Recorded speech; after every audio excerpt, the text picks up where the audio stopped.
Olá, sejam todos muito bem-vindos ao programa Por Dentro da História, onde estamos divulgando fragmentos da história de Mossoró. Hoje nós estamos aqui no Museu Municipal Lauro da Escócia, na sala onde está o acervo do Dr. Vantan Rosado Maia, conversando com o Dr. Dissé Rosado Maia Sobrinho, filho de Vantan, e vamos bater um papo aqui descontraído, Dr. Dissé, sobre a Noite da Cultura. Vamos falar sobre o que seu pai chamou de a Batalha da Cultura aqui de Mossoró, não é? E também da coleção moçoroense, que é o ícone aí de toda essa batalha da cultura, né? Que foi digamos assim, a cereja do bolo aí de todo esse movimento criado por Vantan Rosado nessa cultura aqui de Mossoró.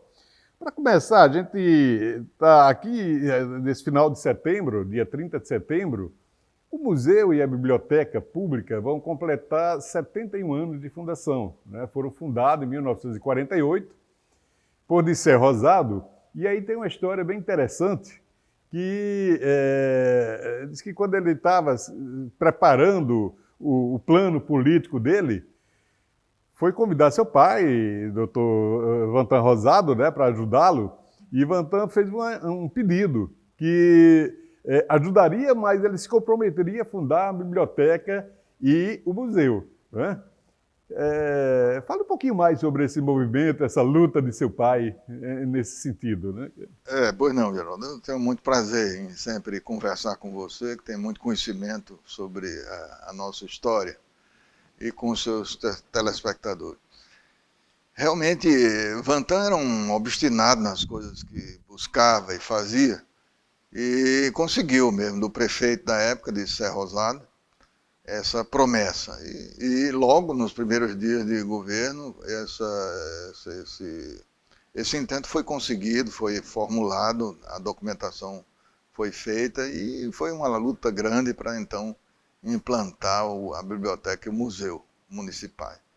Eu tenho umas histórias interessantes de quem conheceu o Dr. Vantan. Ele era muito persistente, né, para o cumprimento das promessas que faziam a ele, e disse que foi logo nos primeiros dias lá que ele chegou para dizer: cadê a promessa que você fez, né, de criação da biblioteca e do museu? E Dissé teria respondido para ele, disse: olha, criar eu crio, agora não tem dinheiro para nada, né? E de repente constituíram um grupo de voluntários para poder fazer sair do papel esse evento. É tanto que, lembrando assim as datas, esse documento foi assinado dia 4 de abril, olha, o homem assumiu em janeiro, em abril ele já estava assinando esse documento, e no dia 30 de setembro, foi quase um ano aí que levaram para tornar realidade, né, esse evento de criar essa biblioteca, né? A gente pode dizer que houve uma junção da obstinação de Vantan com o dinamismo que Dissé tinha, né? E houve realmente essa ação rápida. Vantan tinha também muita capacidade de aglutinação, de liderança, ele conseguia formar grupos, descentralizar o trabalho e conseguia muita coisa dessa forma, né? Então esses grupos foram feitos e logo a coisa se tornou realidade, né? Agora, é interessante que quando começou a funcionar a biblioteca, ele e alguns outros colaboradores, né, tiveram cuidado de começar a fazer um boletim, né?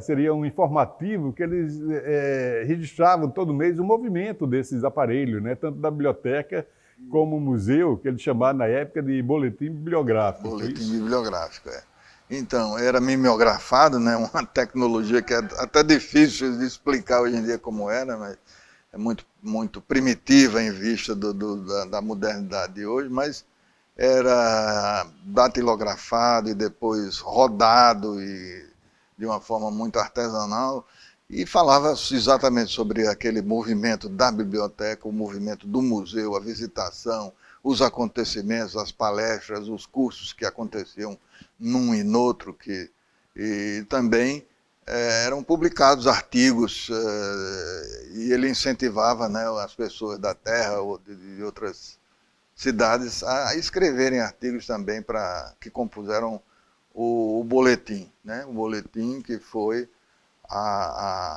o início, vamos dizer assim, da coleção moçoroense, né? Que foi aquele movimento inicial das publicações da coleção moçoroense.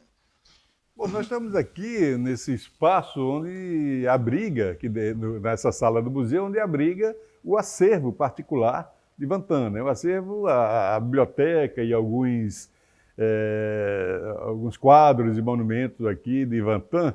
E nós temos aqui, inclusive, a coleção dos jornaizinhos, né, desses informativos, faz parte aqui, onde a gente consegue ver, inclusive, praticamente todas as atas das câmaras de vereadores da época. Hoje a gente tem notícia através desses boletins, né? Certamente.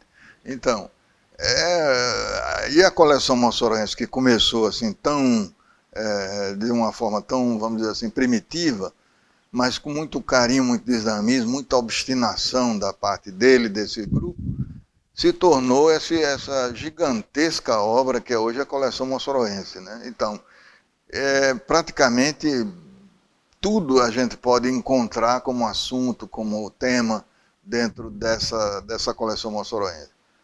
Ontem mesmo nós tivemos uma visita de um professor de História da Universidade Federal do Paraná, que ficou maravilhado, encantado, como é que uma coisa dessa podia existir no Brasil e, sobretudo, numa cidade do interior do Nordeste.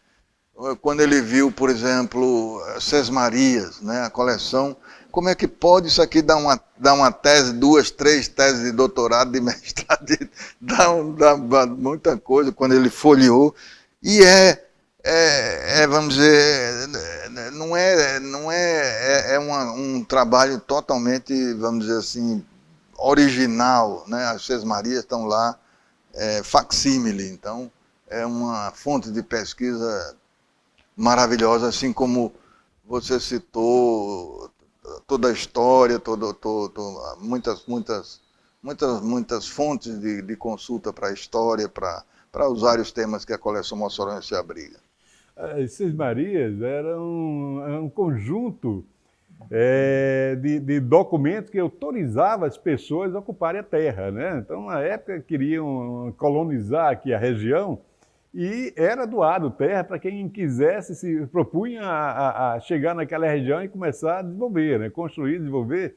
E toda a documentação, toda a coleção desses documentos de doação de terra original, de toda essa que a gente chamou de Ribeira do Mossoró, foi reproduzido. O Dr. Vantan conseguiu, acho que no Museu Histórico e Geográfico, né, os originais, e reproduziu nessa coleção que ele acabou de falar, que é um documento muito importante, como também as falas dos presidentes de província, né, onde trouxe relatórios de todo o início aqui, desde da província do Rio Grande do Norte, até praticamente chegar em república. Esses documentos também foram todos reproduzidos dentro da coleção moçoroense, né? E a gente tem uma riqueza tão grande de fontes, de temas, como, por exemplo, você pode fazer uma coletânea sobre o comércio de Mossoró, pode fazer uma coletânea dentro da coleção moçoroense de fontes de pesquisa para o estudo, por exemplo, da abolição da escravatura, desde inventários, né, muito também facsimilares e tudo. Então, muita coisa muito rica sobre todos os fatos que marcaram a época, a história de Mossoró, né? Bom, deixa eu dar uma notícia aqui em primeira mão. O Dr. Disseb fez um desafio para a gente escrever a história da medicina aqui em Mossoró. Estamos escrevendo esse trabalho a 4 mãos. E nossa fonte de pesquisa não podia deixar de ser a coleção moçoroense, né? Então, desde 1800 e pouco, a gente está trazendo todas as grandes doenças que envolveram os primeiros médicos a chegar e atingir. E tudo isso aí está sendo pesquisado unicamente no material aqui da coleção moçoroense. Então a gente espera que em breve está entregando aí para a cidade esse trabalho sobre a história da medicina aqui em Mossoró, né? É um novo caminho, né? Então, onde a gente vai poder resgatar também a história das instituições, dos hospitais, das grandes figuras da medicina, da enfermagem, da área de saúde também da nossa cidade. Aí disse, com esse trabalho de Vantan, foi a vida toda lutando para... É um trabalho gigantesco, mas também foi uma luta muito grande de um homem sozinho para conseguir chegar a esse ponto. E no início era totalmente patrocinado por ele, né? Não tinha... Aí depois da Exam apareceu uma fundação que começou a dar sustentação a esse trabalho, né? A Fundação Guimarães Duque, você fala, né? É, exato, era a fundação ligada à impressão, à pesquisa, ao estudo dentro da Exam, da Escola Superior de Agricultura de Mossoró, que deu sustentação à coleção moçoroense há algum tempo. E foi nesse período que surgiu todos esses livros sobre as secas aqui do Nordeste, que hoje é referência aí para o Brasil todo, né? Quando foi mais ou menos nesse período aí, sobre esse patrocínio lá da Fundação Guimarães Duque. Isso, é. Aí depois passou para a prefeitura, passou um tempo... Com a prefeitura, E logo depois, em 1995, foi criada a Fundação Vantan Rosado, né? Pronto, quando não tinha mais nenhuma janela, nenhuma porta aberta pública, aí se criou a Fundação Vantan Rosado, por sinal foi uma sugestão de sua mãe, né, Dona América, de saudosa memória. Exatamente. Que era para poder captar recursos para continuar com esse trabalho de seu pai, né? Exatamente. Algumas vezes as portas se fecharam de tal modo que nós pensávamos que não haveria mais nenhuma saída. Mas sempre, graças a Deus, aconteceram saídas. E essa foi uma saída muito interessante, porque desde então ela vem mantendo a coleção moçoroense. Eu me lembro de umas histórias, a gente começa a conversar, começa a lembrar umas histórias interessantes que Dr. Vantan sempre batia as portas das empresas aí pedindo apoio para publicar esses trabalhos, né, fazer essas publicações. E um dia ele bateu a porta lá da Petrobras, né, pedindo apoio, e negaram, né? E ele insistia, e quando viu que uma empresa tão grande como a Petrobras não estava dando apoio a um trabalho como era o da coleção moçoroense, que era elogiado aí por todo mundo, até fora aqui do Brasil e tudo, ele começou a publicar umas notas nos jornais aí falando da insensibilidade dessas grandes empresas e tudo, até que um dia a Petrobras mandou chamá-lo, né? E disse, olha, nós resolvemos bancar uns projetos aqui para publicação dos seus livros e tudo. A gente vai elaborar o projeto, agora, qual o título que você usaria desse projeto? Ele pensou assim e disse, Rota Batida. Porque já bati tanto essa porta, né? Agora que ela se abriu. E terminou sendo uma boa parceria, né? 3 ou 4 edições que a Petrobras patrocinou aí de relançamento e novos lançamentos de livros através da coleção, né? Tem praticamente a última edição já sem Vantan, né? Ele já tinha falecido quando foi assinado esse último convênio com a Petrobras que permitiu que fosse lançado mais novas obras e reeditado obras antigas, né? Sempre havia essa preocupação, tanto como ele sempre fez de lançar novos autores, como também de preservar ou de republicar ou de reeditar obras que já tivessem esgotadas, né? Eu me lembro que eu trabalhava lá na Petrobras na época e eu me lembro que quando chegaram lá, eu acho que foi na segunda edição, que chegaram com a relação de livros que seriam republicados, que era Rota Batida, era 21 trabalhos que eram impressos, né? Sendo 10 relançamentos, faziam a seleção de livros que já estavam esgotados para reeditar, faziam um concurso para 10 novos trabalhos. Isso. E o 21º, ou o Vantan em francês, era exatamente um autor convidado, né? Que ele apresentaria o trabalho para a gente fechar. E quando a gente verificou lá no segundo, a gente começou a questionar, quem primeiro escreveu a história de Mossoró, muito antes de Câmara Cascudo, foi Vantan Rosado. Então ele com apenas 20 anos de idade, né? Em 1940, que ele nasceu em 1920, ele publicou uma história de Mossoró patrocinada pela mãe dele, né? A mãe que patrocinou esse lançamento.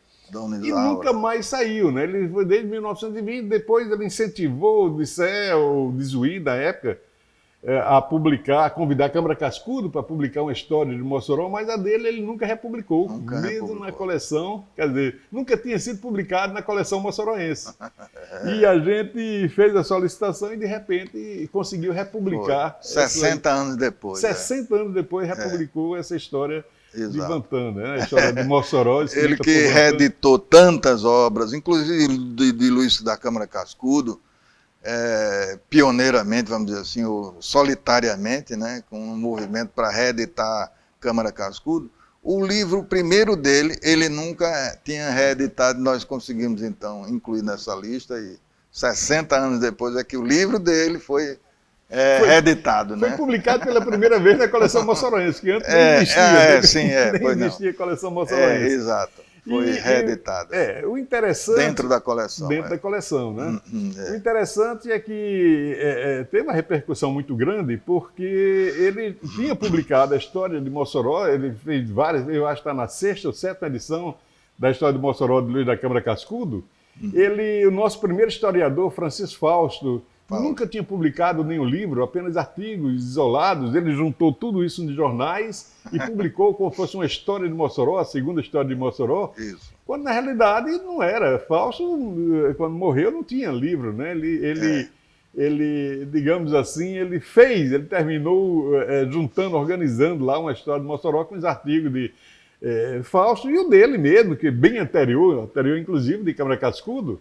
Ele não tinha publicado, né? Então, 60 anos para a gente poder conhecer essa nova história aí de... Ele dizia, não, eu não sou autor, não sou escritor, eu sou juntador de papel, batalhador. Ele usava. Como se fosse fácil uma façanha dessa como a que ele conseguiu com o Fausto, né? Com o livro de Fausto, que é um dos pilares da história de Mossoró hoje em dia, né? Mas muita pesquisa, muita pertinácia, né, para conseguir fazer uma obra muito importante para a nossa história e projetar um nome que estava praticamente esquecido. Bom, professor, esse nosso programa, o tempo é muito curto, né? A gente vai acabar esse bloco por aqui, mas a gente continua na próxima semana com essa conversa, né? Então, para você que está nos assistindo, se vocês quiserem sugerir algum tema para a gente falar, ou fazer alguma crítica desse trabalho que estamos fazendo por dentro da história, passe o e-mail para a gente, gmaia1@gmail.com, onde você pode deixar a sua opinião, né, ou sugerir novos temas para a gente conversar. Então, a próxima semana, nós vamos continuar com esse papo gostoso aqui sobre a cultura de Mossoró, principalmente sobre a coleção moçoroense e a batalha da cultura em Mossoró. Então, até a próxima semana, se Deus assim permitir.